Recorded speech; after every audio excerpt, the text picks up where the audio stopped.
ಬಿವೈವಿ ಯತ್ನಾಳ್ ಮಧ್ಯೆ ಆಣೆ ಪ್ರಮಾಣ ಪಾಲಿಟಿಕ್ಸ್. ಸನಾತನಿ ಹೆಸರಲ್ಲಿ ನಾಟಕ ಎಂದ ಬಸನಗೌಡ ಪಾಟೀಲ್. ವಚನಾನಂದ ಸ್ವಾಮೀಜಿ ವಿರುದ್ಧವೂ ಆಕ್ರೋಶ. ಇನ್ನು ಕರ್ನಾಟಕ ಲೂಟಿ ಮಾಡೋದಿಲ್ಲ, ಇನ್ನು ನಾವು ಬರೇ ಒಂದೇ ವಂಶದರ ಆಳೋದಿಲ್ಲ ಅಂತ ಪ್ರತಿಜ್ಞೆ ಮಾಡಬೇಕಾಗಿತ್ತು ಮಂಜುನಾಥ ಸ್ವಾಮಿ ಬಳಿ. ಧರ್ಮಸ್ಥಳ ಗ್ರಾಮದಲ್ಲಿ ಅನಾಥ ಶವ ಹೂಳಲಾಗಿದೆ ಅಂತ ಕ್ಷೇತ್ರದ ವಿರುದ್ಧ ಅಪಪ್ರಚಾರ ಮಾಡಲಾಗ್ತಾ ಇದೆ ಅಂತ ಬಿಜೆಪಿ ಧರ್ಮಸ್ಥಳ ಚಲೋ ಯಾತ್ರೆ ಮಾಡಿತ್ತು. ಧರ್ಮಸ್ಥಳಕ್ಕೆ ಭೇಟಿ ಮಾಡಿ ವೀರೇಂದ್ರ ಹೆಗಡೆ ಅವರನ್ನ ಭೇಟಿ ಕುರಿತು ಶಾಸಕ ಯತ್ನಾಳ್ ರಿಯಾಕ್ಟ್ ಮಾಡಿದ್ದಾರೆ.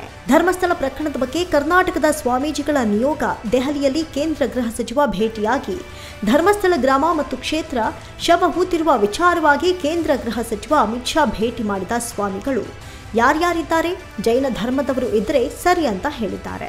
ವಚನಾನಂದ ಸ್ವಾಮೀಜಿ ತನ್ನ ಜಾತಿಗೆ ಏನೂ ಮಾಡಲಾರದವ, ಇನ್ನು ಧರ್ಮಸ್ಥಳದ ಬಗ್ಗೆ ಏನ್ ಮಾತಾಡ್ತಾನೆ, ಸುಮ್ಮನೆ ಇದು ನಾಟಕ, ಸ್ವತಃ ಪಂಚಮಸಾಲಿ ಸಮುದಾಯವೇ ದಿವಾಳಿಯಾಗಿದೆ, ಈಗ ಹಿಂದೂ ಸಮಾಜ ಸನಾತನ ಧರ್ಮ ಅಂತ ಹೊಸ ನಾಟಕ ಎಬ್ಬಿಸಿದ್ದಾರೆ. ವಚನಾನಂದರನ್ನ ದೆಹಲಿಗೆ ತೆಗೆದುಕೊಂಡು ಹೋಗಿದ್ದಾರೆ ಅಂದ್ರೆ ಇದು ಸುಮ್ಮನೆ ವಿಜಯೇಂದ್ರನ ಕಂಪನಿ ಅಂತ ಅನ್ಸುತ್ತೆ ಅಂತ ಟೀಕಿಸಿದ್ದಾರೆ.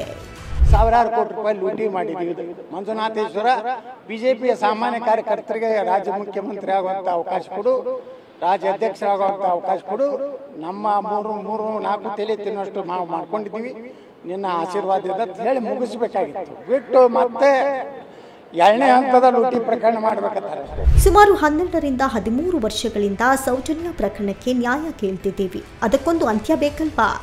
ಎನ್ಐಎ FBI ಕೊಡುವುದು ಕೊಟ್ಟು ಬಿಡಿ. ಧರ್ಮಸ್ಥಳದ ವಿಷಯವೇ ಮುಗಿದು ಹೋಗಿರುವಾಗ ಅಲ್ಲಿ ಹೋಗಿ ಬಿಜೆಪಿ ಏನ್ ಮಾಡೋದು? ಅಲ್ಲಿ ಏನೂ ಸಿಕ್ಕಿಲ್ಲ ಅಂದ್ರೆ SIT ಏನ್ ವರದಿ ಕೊಡುತ್ತೋ ಕೊಡ್ಲಿ. ಸುಮ್ಮನೆ ಕಾಟಾಚಾರಕ್ಕೆ ನಾವು ಧರ್ಮಸ್ಥಳದ ಭಕ್ತರು ಅಂತ ತೋರಿಸೋದಕ್ಕೆ ಹೋಗಿ ಯಾಕೆ ಅಂತ ವಿಜಯೇಂದ್ರ ವಿರುದ್ಧ ಕಿಡಿಕಾರಿದ್ದಾರೆ. ಹೇಗಿದ್ರು ವಿಜಯೇಂದ್ರ ಧರ್ಮಸ್ಥಳಕ್ಕೆ ಹೋಗಿದ್ದಾರೆ, ಸೌಜನ್ಯರ ಮನೆಗೆ ಭೇಟಿ ನೀಡಿದ್ದಾರೆ. ಮಂಜುನಾಥ ಸ್ವಾಮಿ ಬಳಿ ಬೇಡಿಕೊಳ್ಳಲಿ, ಇನ್ನು ಮುಂದೆ ನಾವು ಭ್ರಷ್ಟಾಚಾರ ಮಾಡಲ್ಲ, ಒಂದೇ ವಂಶದವರು ಆಡಳಿತ ಮಾಡಲ್ಲ ಅಂತ ಮಂಜುನಾಥ ಸ್ವಾಮಿ ಬಳಿ ಪ್ರತಿಜ್ಞೆ ಮಾಡಬೇಕಿತ್ತು. ನಮ್ಮಪ್ಪ 4 ಸಲ CM ಆಗಿದ್ದಾರೆ, ನನಗೂ ರಾಜ್ಯಾಧ್ಯಕ್ಷ ಸ್ಥಾನ ಕೊಟ್ಟಿದ್ದಾರೆ, ಬೇಡಪ್ಪ ಸಾಕು, ಮಂಜುನಾಥೇಶ್ವರ ಬಿಜೆಪಿಯ ಸಾಮಾನ್ಯ ಕಾರ್ಯಕರ್ತನಿಗೆ CM ಆಗುವ ಅವಕಾಶ ಕೊಡು, ನಮ್ಮ 4 ತಲೆ ತಿನ್ನುವಷ್ಟು ನಾವು ಮಾಡಿಕೊಂಡಿದ್ದೇವೆ, ನಿನ್ನ ಆಶೀರ್ವಾದದಿಂದ ಅಂತ ಮುಗಿಸ್ಬೇಕಾಗಿತ್ತು. ಅದು ಬಿಟ್ಟು 2ನೇ ಹಂತದ ಲೂಟಿ ಪ್ರಾರಂಭ ಮಾಡಿದ್ದಾರೆ ಅಂತ ಲೇವಡಿ ಮಾಡಿದ್ದಾರೆ. ನಮ್ಮ ಮೂರು ನಾಲ್ಕು ತಲೆ ತಿನ್ನೋಷ್ಟು ನಾವು ಮಾಡ್ಕೊಂಡಿದ್ದೀವಿ, ನಿನ್ನ ಆಶೀರ್ವಾದದಿಂದ ಹೇಳಿ ಮುಗಿಸ್ಬೇಕಾಗಿತ್ತು. ಒಟ್ಟಾರೆ ಬಿಜೆಪಿ ಪಕ್ಷದಿಂದ ಉಚ್ಚಾಟನೆ ಆಗಿರುವ ಕಾರಣದಿಂದಲೇ ಯತ್ನಾಳ್ ಇಂತಹ ಹೇಳಿಕೆಗಳನ್ನು ನೀಡುತ್ತಿದ್ದಾರೆ ಎಂಬ ಮಾತುಗಳು ರಾಜಕೀಯ ವಲಯದಲ್ಲಿ ಕೇಳಿ ಬರ್ತಾ ಇದೆ.